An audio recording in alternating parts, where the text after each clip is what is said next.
ऋषिपाल सिंह हदैरपुर निवासी उनकी तरफ से आए हैं, हार्दिक वंदन अभिनंदन। अरे एक दिन मीरा ने तेरो मीरा मेरी तेरो, एक दिन मीरा ने तेरो मीरा ने तेरो, मेरे छलिया ओ काना तेरे भाई तुझे पिलायो, काना मैंने बुलाओ आयो, काना मैंने बुलायो नहीं आयो, छलिया मैंने बुलायो नहीं आयो। जय जय।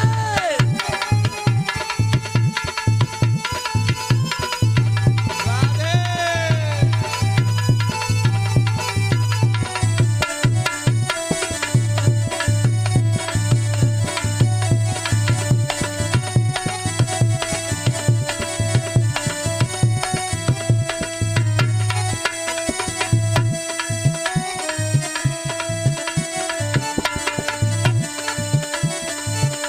अरे एक दिन नरसिया ने तेरो नरसिया ने तेरो, एक दिन नरसी ने तेरो नरसी ने तेरो, एक दिन नरसिया ने तेरो नरसिया ने तेरो, एक दिन नरसी ने तेरो नरसिया ने तेरो। और काना छलबलिया मेरे मोहना भाई को बात बरायो, कनुआ मेरे बुलायो ना हो आयो, काना मैंने बुलायो नहीं आयो, छलिया मैंने बुलायो नहीं आयो।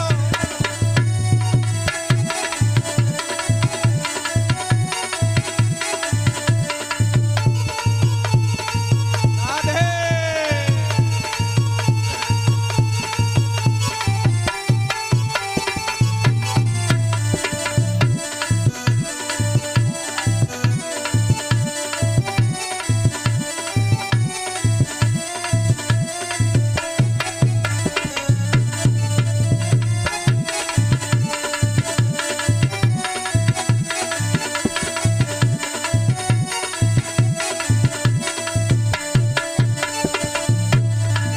और ये 51 रुपए परम श्रद्धेय जगवीर सिंह दूधिया जी की तरफ से आए हैं, भगवान कन्हैया ने धन से भरपूर रखे। अरे एक दिन मोर ध्वजनिया तेरा मोर ध्वजनी तेरो, एक दिन मोर ध्वजनी तेरा मोर ध्वजनी तेरो, एक दिन मोर ध्वजनिया तेरा मोर ध्वजनी तेरो, एक दिन मोर ध्वजनी तेरा मोर ध्वजनी तेरो। और ये 51 रुपए सीताराम बाबा जी की तरफ से आए हैं।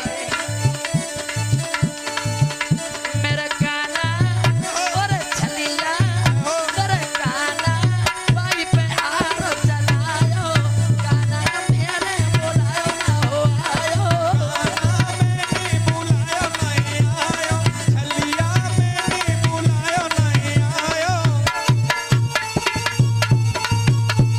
राधे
की।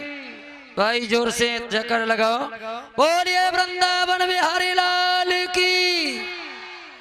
व्यवस्था बनाए भैया। देखिए इधर हमारी जो बहनें थोड़ी इधर उधर को आ जाए, इधर फर्श खाली पड़ा है, काफी जगह है। हाँ उधर न बैठे, इधर परेशान होंगी, इधर आ जाए।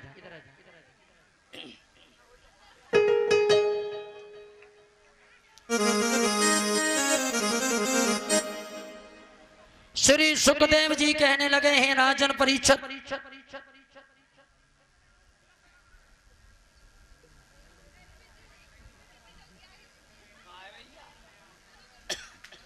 अब मैं तुम्हें, देखिए इन्हीं के पुत्र हुए हैं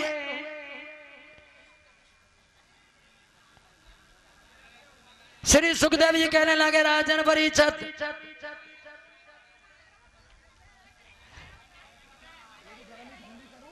महाराज त्रिशंकु के पुत्र हुए हरिश्चंद्र। जब राजा हरिश्चंद्र निसंतान थे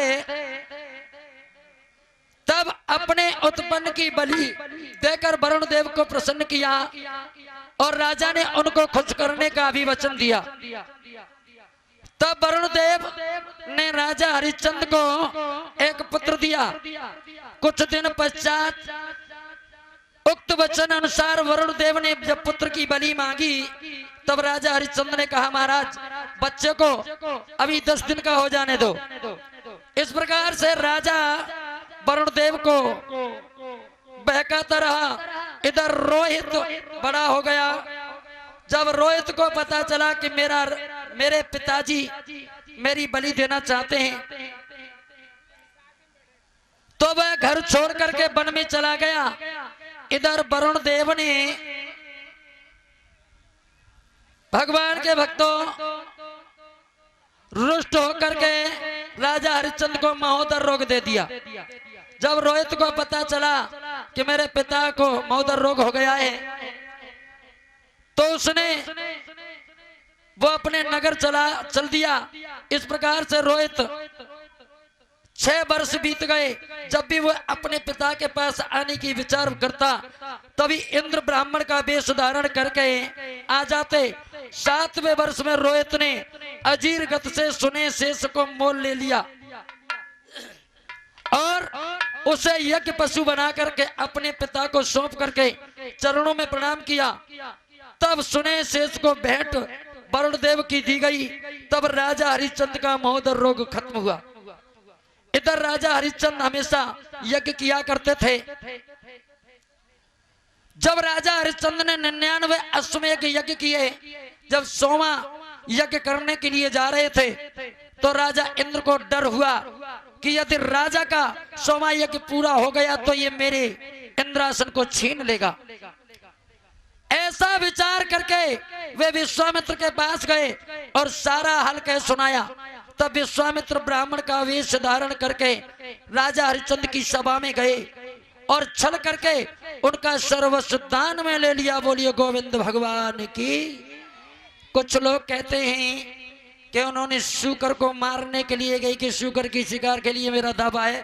दोनों ग्रंथ मेरे पास रखे 6600 रुपए के हैं। ऐसी कथा श्रीमद् भागवत कथा के अंदर नहीं है।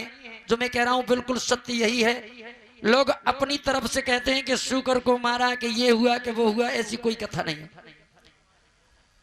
भगवान के भक्तों, तब विश्वामित्र ब्राह्मण का वेश धारण करके छलक से उनका सब कुछ दान में ले लिया। इसके बाद उन्होंने 60 भार सोना और मांगा। उसे चुकाने के लिए वे राजा रानी स्वयं कालू नाम के भंगी के घर जाकर के बिक गए।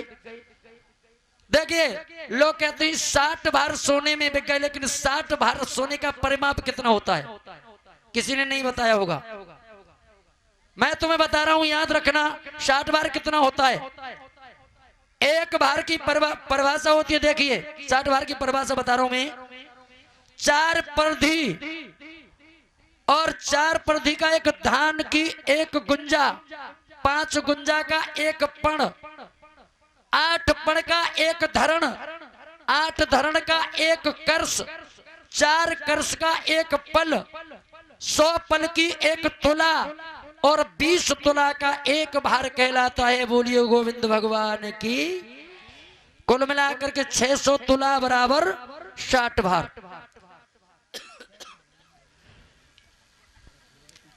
इधर श्री सुखदेव जी कहने लगे, राजन परीक्षित, रानी राजा जब अपने को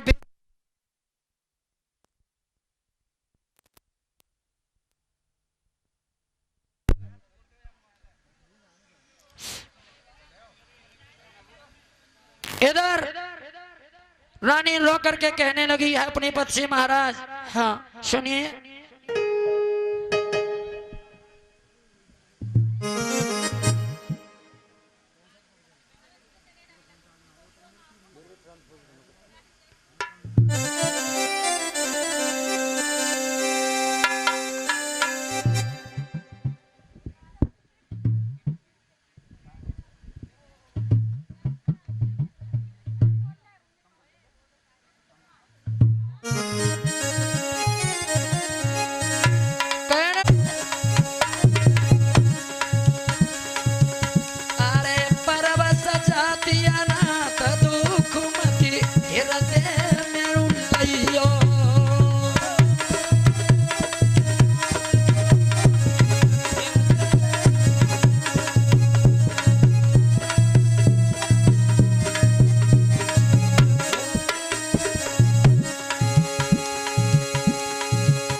परीक्षित आज राजा कालू के घर रहने लगा।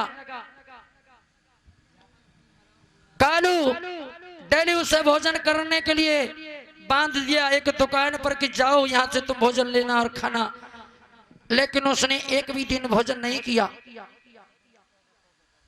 अपने नियम पर अड़िग रहा। भगवान के भक्तों, एक दिन कालू ने कहा, अरे हरिया, हाँ तुझे जल भरने के लिए जाना है गंगा पर, तू जल लेकर के आ। मटकी को लेकर के, गगरी को लेकर के हरिश्चंद्र चले हैं। इधर गंगा पर पहुंचे, मेरी माताओं, गंगा से उसने घड़ा को भर लिया। अब उसकी इतनी सामर्थ्य नहीं थी राजा की, उसका शरीर दुर्बल हो गया था क्योंकि उसने कई दिन से कुछ नहीं खाया था। इधर उधर को नजर उठा करके देखने लगा, वहां पर गंगा में स्नान करती हुई रानी तारा दिखाई पड़ गई। हरिश्चंद्र दौड़ करके गए और कहने लगे, और रानी, हाँ अरे रानी उठवाए दे गगरिया मेरी गंगा जल की रे रानी, उठवाए दे गगरिया मेरी गंगा जल की, अरे रानी उठवाए दे गगरिया मेरी गंगा जल की। गंगा जल की रे प्यारी भर रही जल की रे तेरी, उठवाए दे गगरिया मेरी गंगा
महाराज तुम भरते हो नीर सुपच का, मैं पंडित का भरती।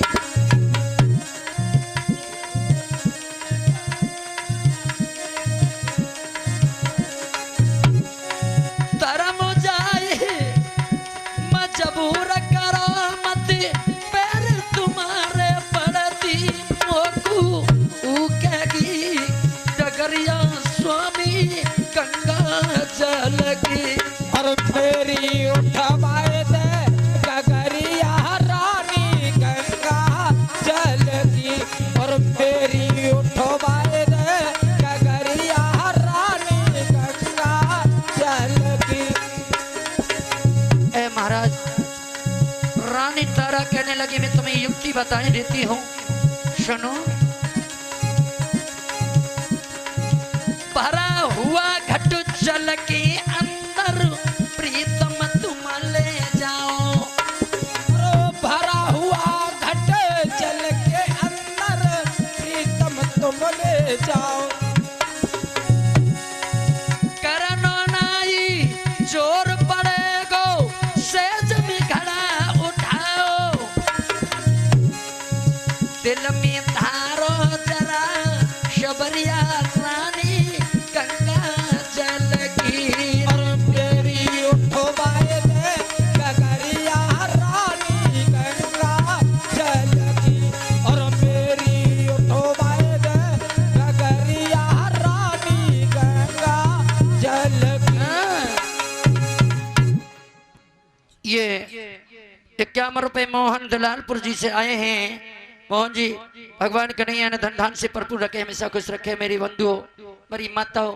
आज बंधुओं राजा ने ऐसा ही किया, जब घड़ा को लेकर के जा रहा था चक्कर खा करके जमीन पर गिर गया और घड़ा फूट गया। अब तो कालू को मारे पड़ा गया रे नाला कि तूने घड़े को फोड़ डाला। आज सदा तेरी ड्यूटी है, मरघट में जा करके कर वसूलना जा। उधर मरघट में जा करके हरिश्चंद्र पैरा लगाने के लिए चले गए। इधर ब्राह्मण ने एक दिन पूजा के लिए पुष्प लेने के लिए रोहित को बाग में भेजा। तब वही विश्वामित्र सर्प बन करके आकर के उस पुष्प में बैठ गए। जैसे ही उस रोहित ने फूल तोड़ने के लिए हाथ बढ़ाया, तुरंत ही उसे सर्प ने डस लिया। आज रोहित घबरा करके जमीन पर गिर गया मेरी माताओं। उधर विश्वामित्र ने जाकर के गलियों में आवाज लगाई, किसी का पुत्र पुष्प लेने के लिए बगीचा में गया था, उसे सर्प ने डस लिया है। इधर आवाज सुनते ही रानी तारा दौड़ी, उसने देखा कि उसी का ही पुत्र बगीचे में पड़ा हुआ है। अपने बेटे की सबको छाती से लगा लिया और नाना प्रकार से रोने लगी। कहने लगी बेटा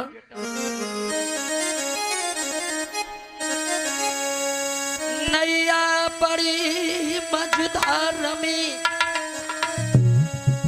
सैया कन्हैया तो बिना, तू जो कोई दिखे नहीं नैया खिबैया तो बिना। उठ बैठ मेरे लाडले, क्यों वज्र छाती कर लई, बेटा न तू आबे सबर ऐसी निठुरता थर लई। आज रोने लगी है मैया, कहने लगी बेटा अरे कुमार मेरे प्राण प्यारे, मैया कूदई और बोल सुनाए। अरे मैया कूदई और बोल सुनाए। कुमार मेरे प्राण प्यारे, मैया कूदई और बोल सुनाए। गर्भ में राखो तू 9 मास, गर्भ में राखो तू 9 मास।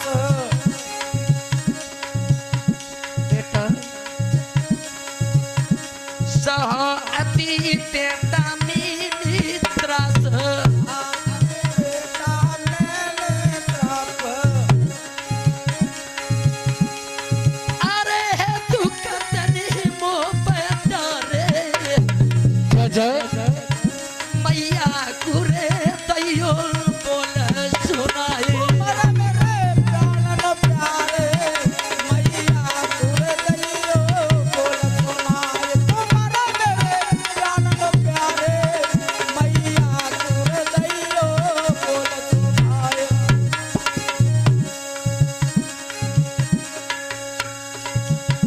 पायो तू समन तेरी कारो भयो दुश्मन तेरोरी कारो खाए लयो निधन करी तारो भाई लयो ने नन करी तारो। अरे नागनी बादर पारे जय हो मैया कुरे दैयो बोल सुनाए।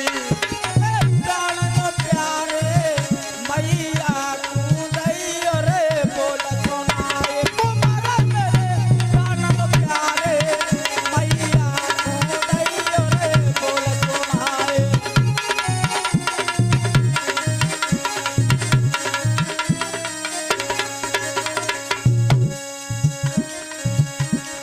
कन्हैया मैया सिरे निक बोले मैया तेरे का बोले